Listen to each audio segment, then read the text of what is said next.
Alright guys, welcome back to my channel. Today we're going to be working on the backsplash behind my stove here. I'm working with smart tile and we're going to be doing some white subway tiles with a gray grout. We're going to use the tiles, we're going to go right over the existing ceramic tile. We recently did some things to the kitchen so it no longer goes with the style or the flow of the kitchen, so we're going to update that, so hang in there guys. Okay, so what I'm doing right now is just cleaning off the cabinets, the countertops, so that I can have a clean workspace so that I don't have to get around anything. So I'm just moving them to the other counter. There isn't very many things on my counter, so I'm just moving it out of the way.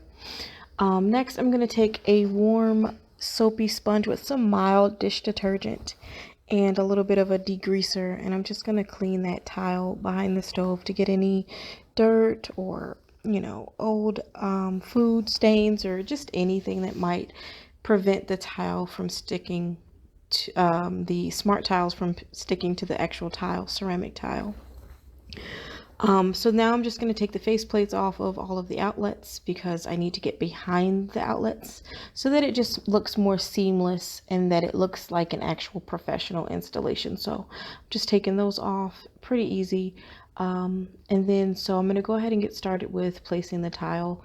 The first tile I did do off camera because I was nervous about the outlet because I wanted to not use any type of ruler or anything like that, and it worked out great. I didn't have any issues at all.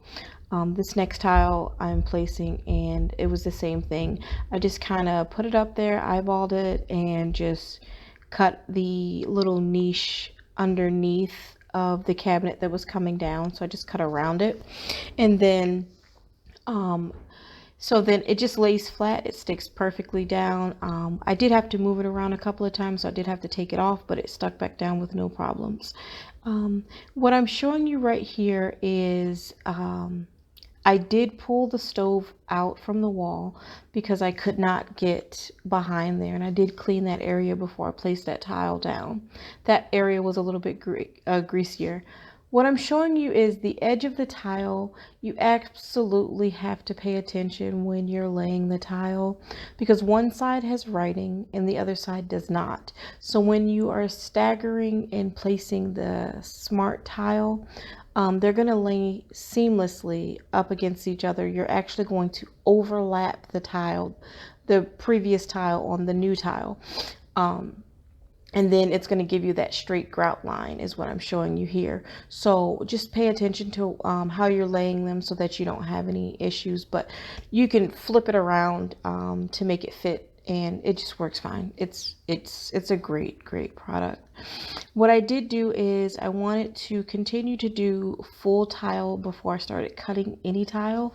So I'm going to go straight across. I'm going to continue to go straight across, and then I'll go back and make those little cuts that I need to make to go underneath the microwave and then underneath the cabinet there up top. So I'm going to go ahead and place the other tile down, which, like I said, is going to be a full tile, and that's going to go it's going to be one more full tile, and then I'm going to show you how I did the outlet. Like I said, I just cut an X where the outlet was, and then I just continued to just cut around and make a square to where it was ended up being the perfect fit.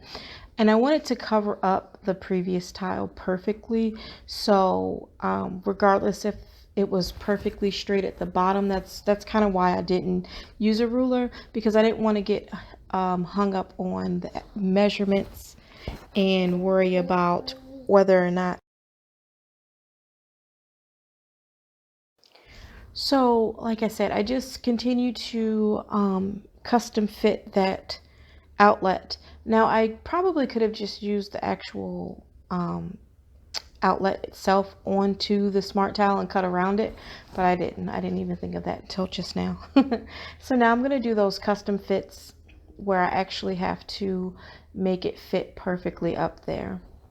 Now this first trial run that I go and do this, it's not going to look absolutely perfect. I do come back and redo this whole entire section again because it just wasn't fitting properly. and I just was not happy with it because all of the other tile, I had zero problem with placing it. I had zero problem with getting it to actual lay down and line up. But this one, I just cannot get it right. And so I ultimately figured out that I needed to cut down a little bit lower to fit that little corner right there that we're looking at. Once I did that, everything laid down properly, but if you look at the tile, it does not match any of the other tile. It doesn't even line up. So I have the wrong tile. Like, it's not right at all. And then if you look at the top, you can still see the ceramic tile. So I'm just like, I just keep going back and forth. I'm getting frustrated. And what I did was I just stopped. I went to the other side and worked on the other side and came back to it. And that's when I realized that this is not going to work. So then I took it off and redid it, but I don't think I recorded it. So what I'm showing you right now is what I did the first round and thought that was going to work, but it does not look good. So what I'm going to do next is I realized that I needed to put an edge or a trim on the sides. So I went ahead and cut the width of one tile going vertically so that it would look finished on each side. So again, on this side, I laid it and I did not like it. It wasn't laying properly once again. And it's my fault. I'm sure I did something wrong, but I still put it on there. And even with putting it on there and it not laying properly or looking perfect, I still stepped back and was like, I really absolutely love how this is turning out. It looks so good. Now, when I first put the tile on here, it was sticking to the edge of the side of the tile because I think it's like 1/4 of an inch ceramic tile. So I just kind of wrapped it around the tile so that you couldn't see the tile underneath, and it laid perfectly fine. But then it started to come off of the side. So I just left it for a minute and was like, I'll just come back to it and let me just, kind of think about it. But I didn't have any problem with getting that to lay down. It laid down fine. Like I said, I just couldn't get it to wrap around. And I just think it looks really good. It looks so good. Okay guys, I have completely finished the installation of the backsplash with the white subway tile. This is the extra large size. What I did on the end is I made it look like we kind of capped it off. The issue that I'm having is it won't stick down. So I'm gonna wait till my husband gets home and see if he can find some kind of technique to get it to stick down. I'll try to contact the company and see if they have anything that they recommend. But I think it looks really, really good. It turned out nice. I am very happy with how it looks. So, next I'm going to do this wall over here. I have to finish doing a couple other things and then I'm going to work on that a little later today. But I wanted to get this side done and I think it looks really good. Of the extra large tile I used about eight of the extra large tile. And it's smooth, it's flat.